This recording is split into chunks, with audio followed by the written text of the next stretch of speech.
It was basically about 3 different colors.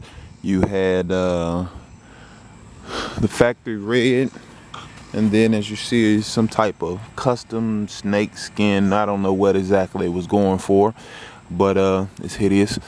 They fabricated their own holder here for the exhaust, so I'm gonna get rid of that. But for now, just wanted to get it all one color just to ride it. The front fender was pink, so whoever matched that up in the paint booth, they were blind, because that's factory red and pink is nowhere near the same color. But I started yesterday, and like I said, just a quick little job just to get it riding for a few months until we get into winter, then strip it all down and get it right. But I think yesterday I spent about an hour prepping it and painting it. And the good thing is, again, with Plasti Dip, as you see here, I got some overspray. All I gotta do is just take your finger and rub it real good and get it right on up. Now you do have the option of clear coating over the Plasti Dip to make it a little bit more solid and easier to get the bugs and stuff off, because it's gonna happen eventually. But I don't know, I haven't decided yet. But what I'm gonna do is I'm gonna take some painter's tape and block off the Honda emblem, and that'll be the only part left red. So it doesn't take much. As you see here, all I have is some can of Plasti Dip, painter's tape. Use this because if you use just about any other tape, like the clear tape or some type of masking tape or something, it tends to leave a lot of residue, and you run a chance of peeling your Plasti Dip up. So you don't want to do that, because once one piece gets peeled up, yes, you can spray over it to fill it in, but you'll notice the divot or the part that came off. It'll be an outline there. So once you apply it, the whole thing, you kind of want to make sure you stay with that, or just peel up the whole section and repaint it.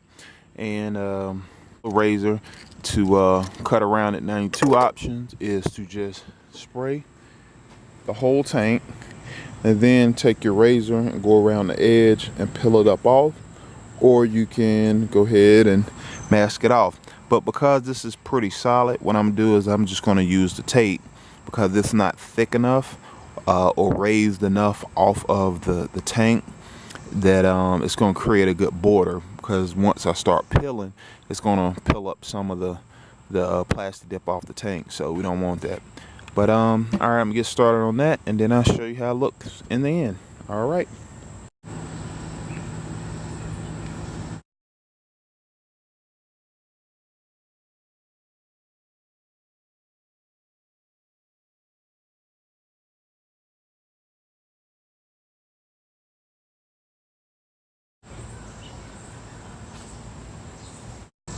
All right, just got finished Plasti Dipping it black. Just got to pull the tape off the decals and clean up some overspray and some other minor prep work. But this paint job will work for a couple of months until, like I said, strip it down and do it kind of how I want over the winter.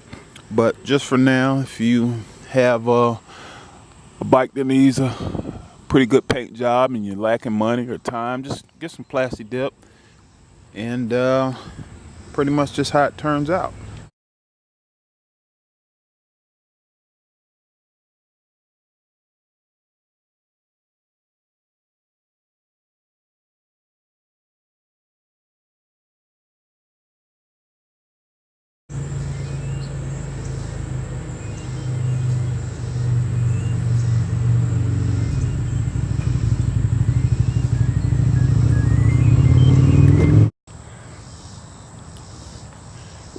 So it's had a few days to dry. I just want to go ahead and peel it off and show you what it looks like.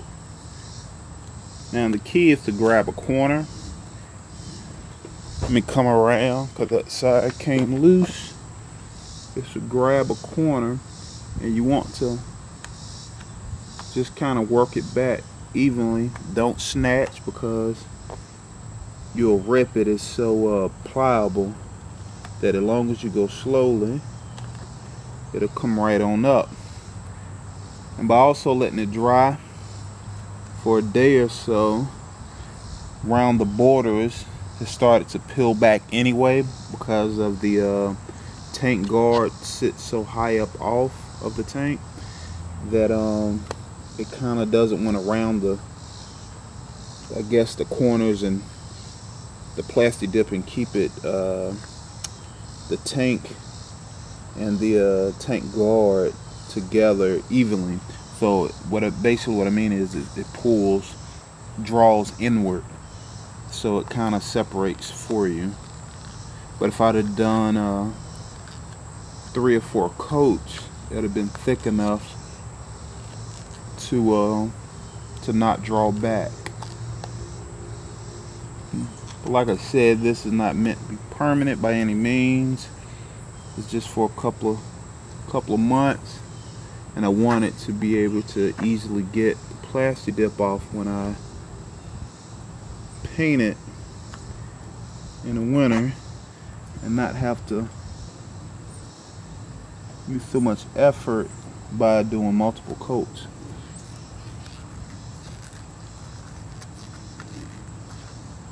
Now, down here where it's not separated, just gonna take a razor and cut a nice little border.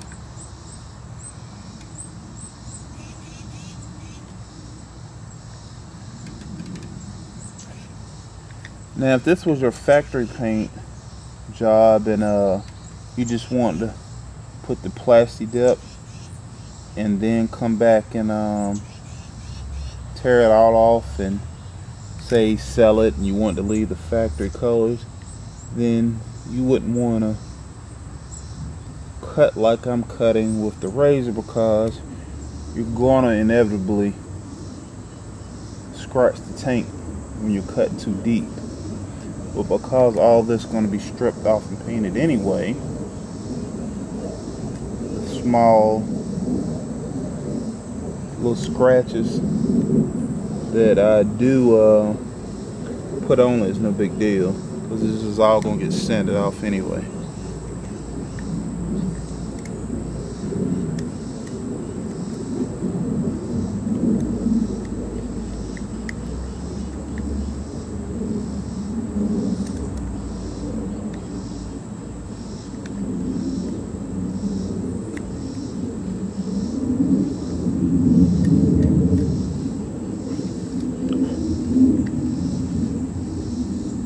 I left my razor outside in the elements, so got wet and rusted up a little bit. Of course, it's easier if you do it with a fresh blade.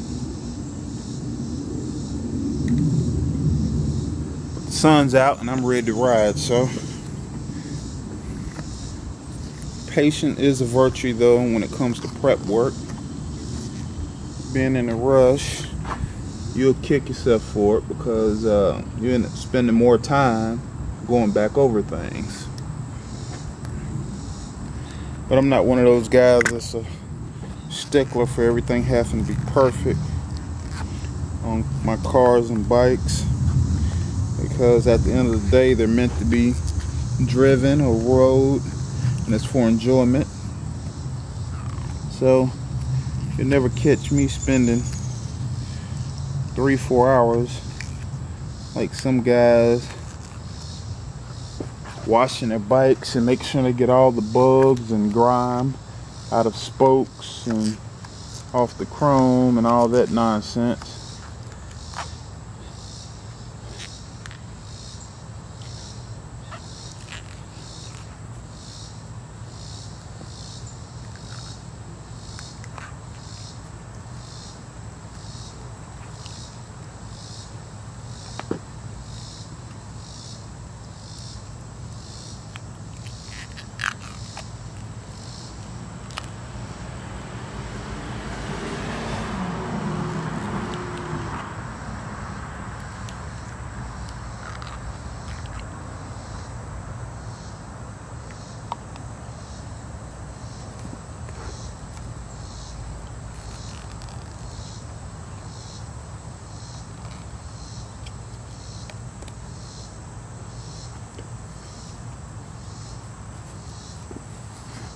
there we go.